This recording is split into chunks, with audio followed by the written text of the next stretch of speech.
Ciao ragazzi, oggi vi racconto la storia della nascita dell'opera da un punto di vista scientifico, o meglio, dalla storia della scienza musicale.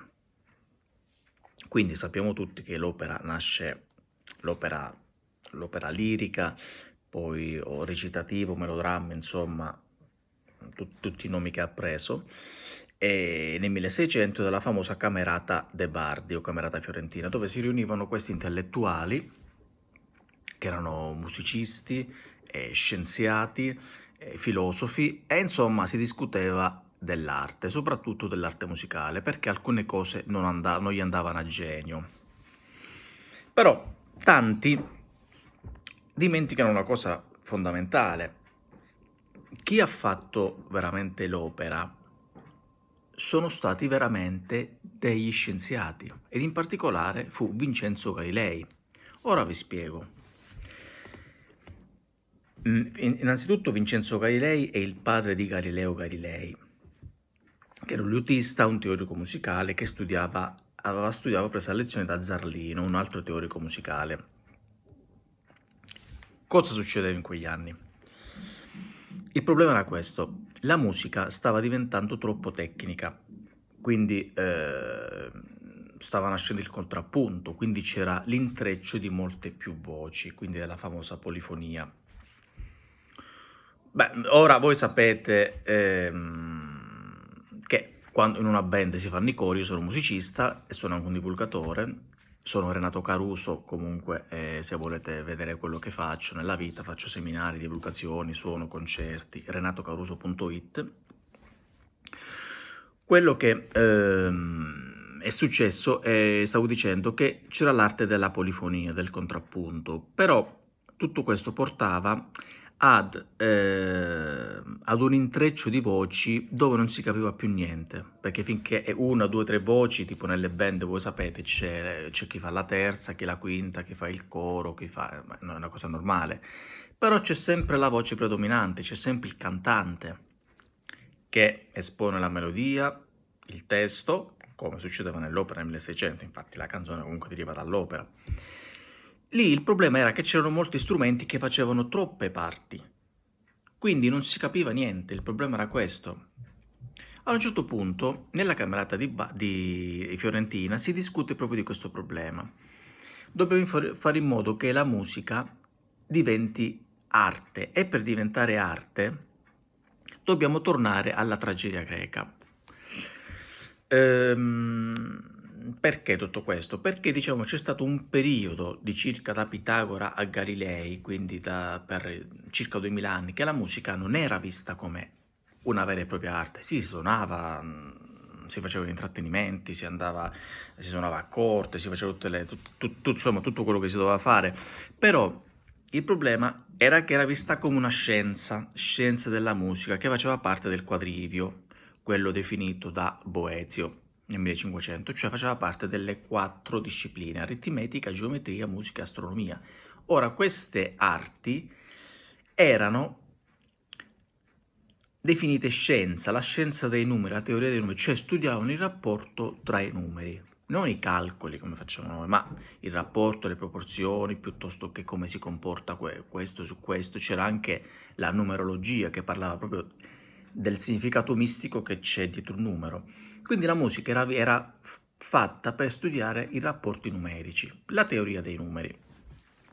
Quindi la musica era vista come una scienza, la scienza musicale. Non era come la conosciamo oggi, arte. Vincenzo Galilei, che è il padre di Galileo, e Girolamo Mei, che facevano parte, che lui era anche un teorico, lui diceva di non suonare, di non cantare, ma forse ne sapeva più di tutti, e che a volte una voce esterna, insomma, fa sempre... fa sempre scusatemi, ogni tanto sento rumore perché qui stanno facendo dei lavori, mi passano, qui non si capisce niente, insomma, vabbè. Eh, quindi il problema qual era? Che c'erano queste, dove eravamo rimasti? Ah, sulla scienza musicale. Quindi, insomma, in quegli anni, nella Camerata dei Bardi, Girolamo Mei e Vincenzo Galei discutono di questa cosa insieme ad altre e dicono: noi dobbiamo fare in modo che la musica torni ad essere evocazione dell'anima, cioè si deve sentire una sola voce, ma che si capisca bene quello che dice, tramite la parola, perché fino a quel tempo era dominante molto di più la musica, meno importanza del testo. Invece nelle tragedie greche era molto importante il testo, la musica sì, ma era molto importante il testo, comunque di qualsiasi genere si trattava, insomma, così. Quindi Girolamo intuì queste cose e disse: Ma qui dobbiamo rifarci. Insieme a Vincenzo Galilei disse: Sì, dobbiamo fare questa cosa. E nasce la lotta tra Vincenzo Galilei e Zarlino. Zarlino era un teorico che era fermamente convinto dal punto di vista della polifonia, dal punto di vista contrappuntistico, cioè per lui la musica era ancora matematica. Ora non sto a dirvi cosa pensava, non sto a parlare del temperamento, anzi magari dopo vi faccio una piccola parentesi, tanto non abbiamo limiti di video, chi vuole ascoltare lo so che ascolto con piacere. Dice, noi, Vincenzo Galileo disse la famosa frase, dobbiamo liberare la musica dalla tirannia del numero. Perché? Perché Zarlino basava la musica molto sulla matematica, quindi sui rapporti pitagorici. Non so se faccio un piccolo excursus. Pitagora diceva che la musica, parlava di musica, teoria della sfera, la consonanza, più che altro, le prime 4 consonanze sono l'ottava, la quinta e la quarta, le prime 3 consonanze, che sono date da un rapporto di 2 a 1, quindi il doppio della frequenza, 3 a 2, quindi un rapporto che sta 3 a 2 dalla frequenza, e 4 a 3, quindi un rapporto che sta di quarta, quindi ottava da 1, quinta 3 a 2 e quarta 4 a 3, che significa che se io prendo una corda, ok, così, per avere l'ottava devo fare la metà. In effetti sulla chitarra voi sapete che insomma se suonate la chitarra al 12° tasto voi prendete la metà e suona un'ottava superiore. Quindi se ho una corda l'ottava è così. Allora diceva per avere l'ottava bisogna dimezzare la lunghezza. Per avere una quinta bisogna prendere i 2/3, infatti sulla chitarra se voi prendete la posizione, prendete 2/3 sulla prima e seconda corda, avete esattamente una quinta. Se prendete i 3/4 avrete una quarta, ok? Però questo insomma, ho fatto dei video anche su queste cose. Tutto questo perché? Per capire che la musica era fondata su regole matematiche. Mistral diceva, che era un allievo di Bach, che la musica è il suono della matematica. Quindi Zarellino cosa fece? Aggiunse altri 2 intervalli. Siccome andavano in voga in quel periodo la terza, e poi gli inglesi ne fecero da padrone, infatti noi tutti le terzi, i cori, i falsetti che sentiamo dall'Inghilterra derivano. In Italia ancora non c'era la regola della terza. La terza, se questo è un do, mi, sol, quindi do, mi, terza, do, mi, sol, la quinta, do, ottava. E quasi tutte le band, insomma, sentite i cori, che comunque contornano, però c'era un eccessivo uso di cori. Ecco, questo stava dicendo Galileo e me, diceva, dobbiamo far sentire meno questi cori, tra virgolette, far sentire di più la voce. È quello che succede oggi nella musica pop, no? Noi sentiamo molto bene le parole, quello che si dice, sentiamo la melodia, la musica, ma non sentiamo un intreccio di melodie che non si capisce niente. Anche perché la musica, diceva, è educazione dell'animo, nel senso che la musica può temperare o rallegrare gli animi, come diceva anche il filosofo Aristotele e Platone. Se tu ascolti un valzer, hai una certa armonia, cioè il tuo animo, se tu ascolti techno, il tuo animo cambia. Infatti anche durante le guerre facevano ascoltare alcuni tipi di musica, perché? Perché alcuni tipi di musica incitano a essere un po' più cattivi. Invece, se tu cresci con una musica magari classica, una musica più rallentata, il tuo animo è più morbido. Quindi Meiga e lei abbracciano questa teoria e dicono dobbiamo stare attenti qui all'arte dei suoni. E basta con questa, liberiamo la musica dalla tirannia del numero. Tra parentesi, poi Zarlino introduce la scala giusta.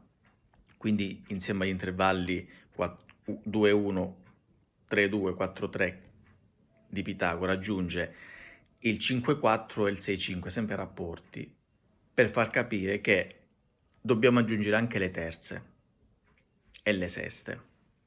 Ma questo, ripeto, è un altro discorso, magari se avete domande fatele, vi rispondo su questo argomento.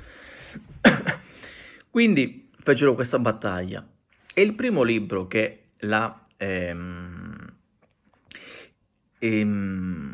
Camerata de' Bardi propose fu quello di Vincenzo Galilei, Dialogo della musica antica et moderna, e lì Vincenzo Galilei critica appunto Zarlino. Dice basta con questi numeri, non dobbiamo fare una sola melodia, ma che si capisca bene e che rallegri l'animo, magari anche col tono giusto. E poi da lì, pian piano, nasce l'opera. Quindi i primi librettisti, la voce diventa in primo piano e così via. E niente, ho fatto questi 10 minuti di video per raccontare un po' questa storia che non tutti sanno, perché la conoscono, sì, ma non la conoscono dal punto di vista scientifico, perché proprio nel 1600 poi nasce la rivoluzione scientifica. Galileo Galilei è figlio di Vincenzo Galilei, che era un musicista e liutista, quindi Vincenzo, oltre ad essere teorico come lo erano Pitagora, Boezio, Zarlino e tanti altri, lui era anche musicista. Una cosa è essere un teorico, ma una cosa è essere teorico e pratico, perché tu sai come una cosa è dire il pianoforte si fa così, una cosa è essere pianista e dire il pianoforte si fa così perché quando lo suona è così. Okay? E quindi niente, quindi questa era quindi nasce insieme alla rivoluzione musicale, perché è una rivoluzione musicale, si passa dalla polifonia alla monodia, che poi insomma fu cambiata negli arco dei secoli, e si divide anche dal punto di vista scientifico, quindi la musica diventa una parte arte, da una parte scienza.